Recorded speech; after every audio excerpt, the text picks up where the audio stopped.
You're most welcome to DaudiAlaba Laboratory. I'm very excited at this wonderful evening to be sharing my experience with you in this lab as DaudiAlaba Laboratory members. So if you're first time watching us in this channel, my name is Daudi Alaba, and this is a channel where we practically share our experience about poultry farming. I am specifically talking on YouTube about poultry farming. If you can observe behind me, you can tell that I am in farm. This is my house. This is the third chicken house that I've built in the farm, and this other one is the second one that I also constructed some time back. That is about 1 year. This is my second year of practicing farming, and I will tell you experiences that I have always gone through in the farming. And today, at this particular episode, I'm going to be sharing with you, as the laboratory member of Daudi Alaba community, we are going to be sharing about the top five challenges faced by the poultry farmers, most particularly in Uganda and also to other places. So in other words, I've already told you that I am located in the northern part of Uganda. So today is another special day for us to keep sharing. And like I keep sharing with you about this farm, I have 800 birds which are already laying inside there, and they are at 28th week 25th week of the age. So their laying percentage is quite very well. They have already reached 92%. I'm expecting to reach at 97% within this particular week. So stick around to know the challenges that face the poultry farmers within your location. The first challenge that the poultry farmers face in Uganda is the information, lack of information. Lack of information come in diverse manner. So I am talking about not necessarily that there is no information outside there. Like we can define this age is information age, and at this particular period of time, information travels at the speed of light. So you can find me on the YouTube talking about poultry farming, and I may be sharing my idea of what poultry farming actually is supposed to be managed at your own vicinity. So at the same time, what I may be sharing may be experience that I've been collecting uh, when it is just wrong, when I am not doing the right thing. So I may be having the experience in doing the wrong thing. So at the same time, I would wish to share it into media or anywhere, or when you approach me. But at the end of the day, when you take the information from me and you apply it into your farm, you realize that it can even ruin the whole of your farm. So what am I bringing to you at this particular moment of time? So I am trying to tell you that information is bound, it is everywhere, in textbooks, in media, and in friends. They can just talk to you about, even people who have never practiced poultry farming, they also gain right to talk about it. You can even get them to talk to you as whatever, as your mentors, to mentor you into the project of poultry farming. But at the end of the day, without experience, most of the times it is very crappy. Now what I'm telling you to do is, information is very key when you are starting poultry farming. But now it matters so much who you are getting the information from. Don't just get every information that you get in the media and then you just rush to apply it into your farm. So it can lead to destruction of your farm. I'm actually calling you to be so conscious on the kind of information that you take into your poultry project to be applied there, because poultry right now, it is very expensive project to start at this age, because it used to be business for poor people, but right now it is very expensive. It has very high capital initiation to start the poultry project. So you should be very careful on the information that you need for you to guide you into doing your business. That is the challenge number one. It has swept farms, I've known, because wrong information can sweep your farm. So the challenge number two is the price fluctuation. I'm talking about price fluctuation. It means the change of prices in the market. What we are talking particularly is the price of the necessities for the poultry. We are talking about the chicken feed. Chicken feed is almost 90% of the requirements in the farm. So when you are talking about chicken feed, it is something which comes a little bit diverse. Particularly, we feed our birds using the maize, the whole maize, the maize bran, and limestone if you are somebody like me who does partially mix feed. So those are the raw materials that I use, and that is also what accounts to the 90% of the expenses which are incurred in the farm. So because of that, because the prices are fluctuating, you reach a certain period of time when the prices are not really very expensive. But at the same time, at a certain period of time also you find the prices rise too high, and at that point of time it is very rare for you to be realizing profit in your farm. So it can, if you're not very strong enough to endure such a pain for quite a long period of time, it is easy for you to run away from the project of poultry farming. So I'm talking about the prices of the maize and other things. So when you are going to the poultry project, what you should be so conscious about is the seasons of your place. When does the maize come out? When is the season for the harvest of the maize? If you are so aware of it, so I may ask you to keep saving enough money so that when the prices are low, you stock enough of it, and then when the prices rise up, you also have time to use what you have stocked at before. And right now, I'm facing the same challenge. I did not stock enough money. I had challenge raising these birds. I didn't have enough capital, actual money, to really sustain them. But I did my best to make sure that I didn't compromise on the quality. But I did not save enough money. Right now, I'm buying maize at 1,400 Ugandan shillings, which is very expensive. It means the profit margin that I'm getting right now is not really what I may expect. The third challenge that the poultry farmers face is the disease.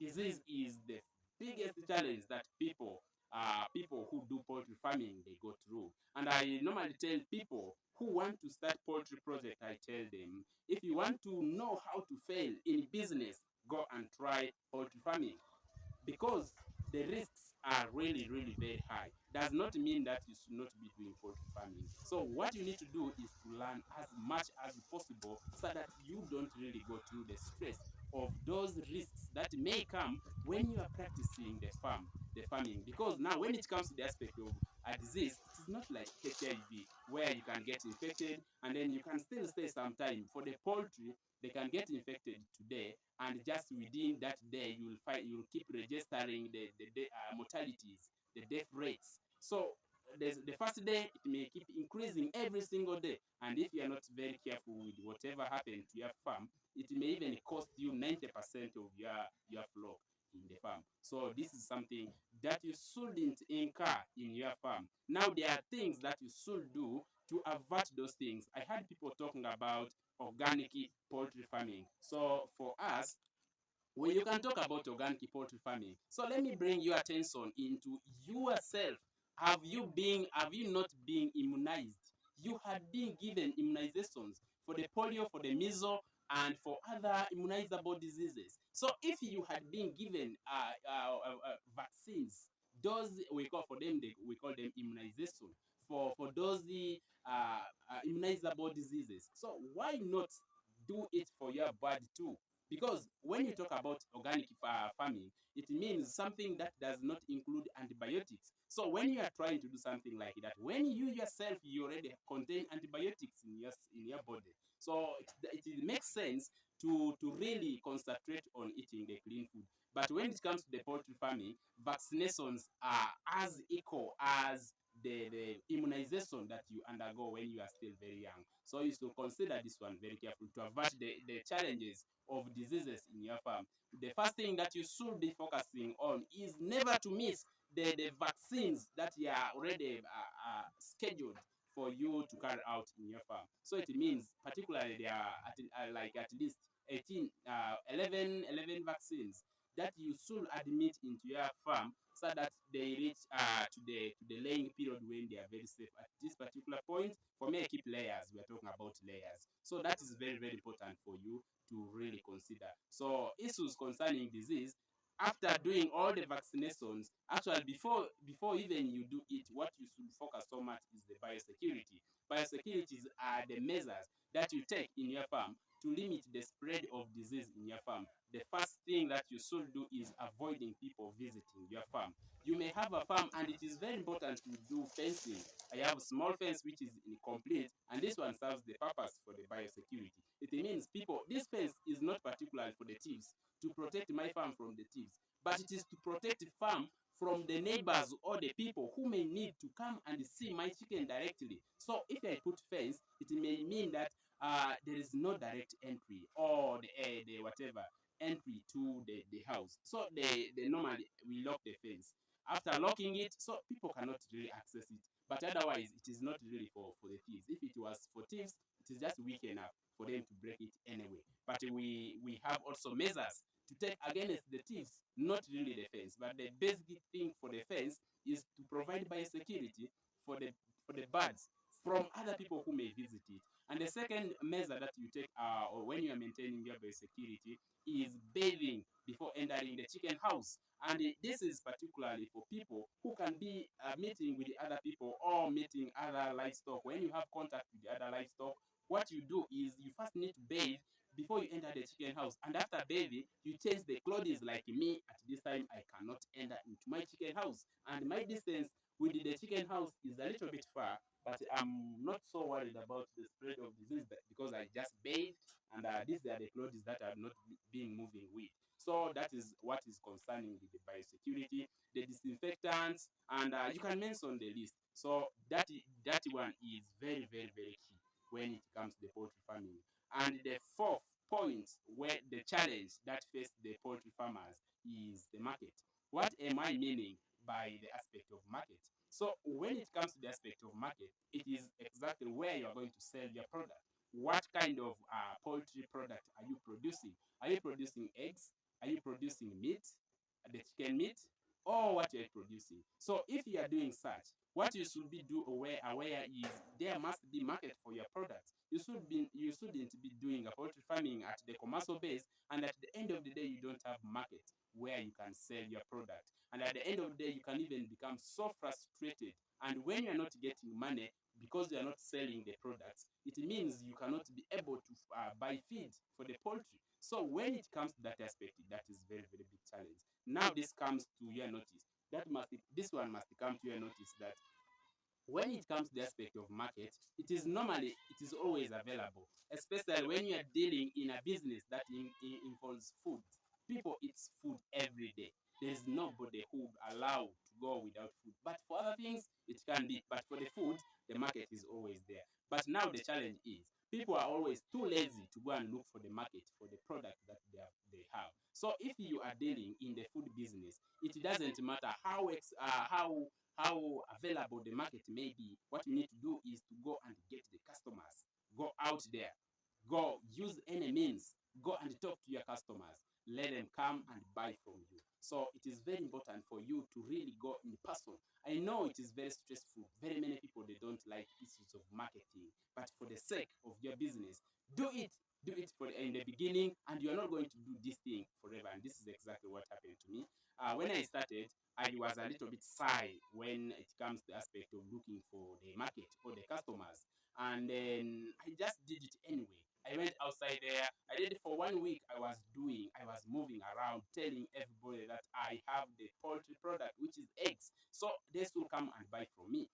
So, and after that, I came to realize that even I was just overwhelmed with the calls. And in this particular place where I am, they are almost the biggest farm over here in my location here. There are no farms, and most of the eggs that we are eating over here comes from the capital city, which is Kampala, and it is 500 kilometers away from here. So why not produce food for our own? So this is what I have already decided to do, and that is exactly what you should also do in your farm. You, wherever you start, even if there are other farms, still you go out to look for market. If you get the market, keep the customers. It is very, very, very important. So that is what you should be very conscious before and then after you have started the farm. And the last point that I am bringing to you, and is the basic point that I want to talk about, is the labor force. When you start the farm like this, what I am doing. Let me talk first about myself. Personally, I don't stay in this side of the country. I stay in the capital city, which is Kampala. Recently, I'd been locked from coming to my farm the finance locked me off. I was not having money just for transport to visit my farm. So what I did, I have very serious labor force behind. And because of the labor that I had, everything that I left behind was just running completely very well. There was no problem with the biosecurity, with the feeding the birds. And actually, why it is going like that is because I was also part of the labor. I knew, for me, I had a brain. I stored all the information. Any challenge that comes here, when they consult me, I will just tell them, this is the problem, let us solve it in this way. And that's when the problem gets ruined or gets off completely. So labor force is something very important. So in the next video, which is yet coming, I'm going to be sharing with you how to get first class labor to manage your farm when you are not around. It is very important video, because when I do my research in business, most people, they will tell you, if you want to do business, don't trust anybody, you go there, do it by yourself. Let me tell you one thing: when you are seated at your business, that one no longer qualifies to be called a business. That is your job. What is a business is something that you can do even if you are not around. It can still move on. That's what me personally I call a business, and that is what I subscribe to do. So you too need to do that one. You can't do farming for the rest of your life. You may need to go to enjoy money because you have already fight for it for long. Now, do you think you cannot enjoy at the same place? You need to maybe travel to abroad to just have a holidays. So when you are held ransom, you cannot move anywhere. So what importance is the work? We work so that we get satisfaction of our heart. And what is that satisfaction? You know, there are always limited resources to satisfy man's unlimited wants, but still we can get what we want from those limited resources. So this is what I'm sharing with you. When you have a farm, make sure that you focus so much on the labor force. And this one comes to the aspect of leadership. Bad leaders produce very bad servants. So if you are a good leader, you'll always see the result from what has been going on. And for me, I'll tell you honestly that I've been a leader since my childhood. I just being a leader. All my school life, I'd been leading students. So I'll share this one in one of the video, which is coming also very soon. And when you're watching us for the first time, my name is Daudi Alaba. My farm is over here in the northern part of Uganda. Don't forget to subscribe into this channel, and don't forget to click onto the notification bell. If you like what I'm sharing with you, please put for me thumbs up so that you make people also to like it too. Thank you so much for watching me.